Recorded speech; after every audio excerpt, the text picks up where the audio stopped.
Today on August the 6th, we always celebrate the Feast of the Transfiguration, when after having told his apostles that he was going to have to go to Jerusalem to suffer and die and rise again from the dead, and that some would see him in his glory before they died, he took Peter, James, and John up on the mountain, and there was transfigured and shown in all his glory for the three apostles.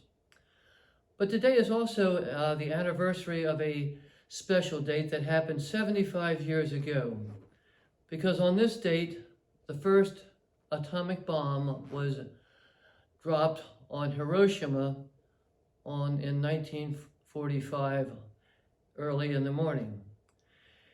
And over 130,000 people died as a result of that initial blast and the subsequent radiation.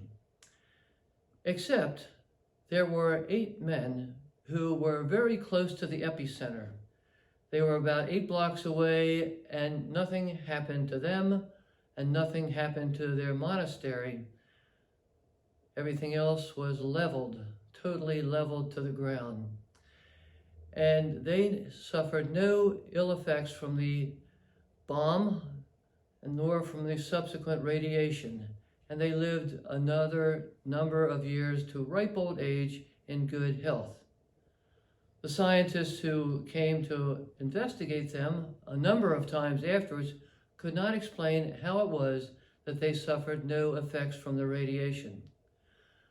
But the prior of the house said one of the things that they used to do was they listened to Our Lady of Fatima, and they prayed the rosary every single day, and therefore they believed that was what spared them, our Blessed Mother's protection from them having praying the rosary. Now there's another interesting fact with Nagasaki, which was bombed 3 days later. And back in 1930, Father Maximilian Kolbe was over there to build a church.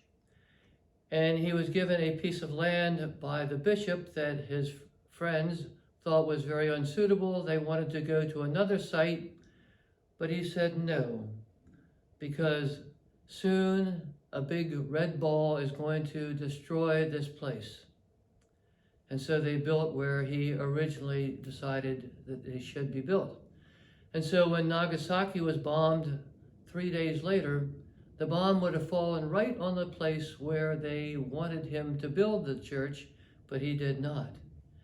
And the only thing that was destroyed there was the windows of the church, because the timbers kept the vibrations from collapsing the church.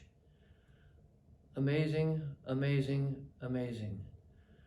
And St. Maximilian Kolbe was very well known for praying the rosary. He would pray it many times a day. And it was noticed that when he would be talking to people, he would always be fingering the beads of his rosary. So the rosary is a wonderful, wonderful prayer. And during these times of uncertainty, during these times of difficulty, perhaps it wouldn't be a bad idea for all of us to pray the rosary at least once a day.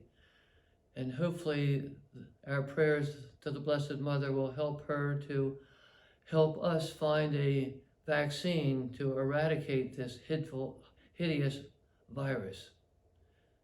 Pray the rosary, as Father Peyton, the rosary priest, used to always say, the family that prays together stays together.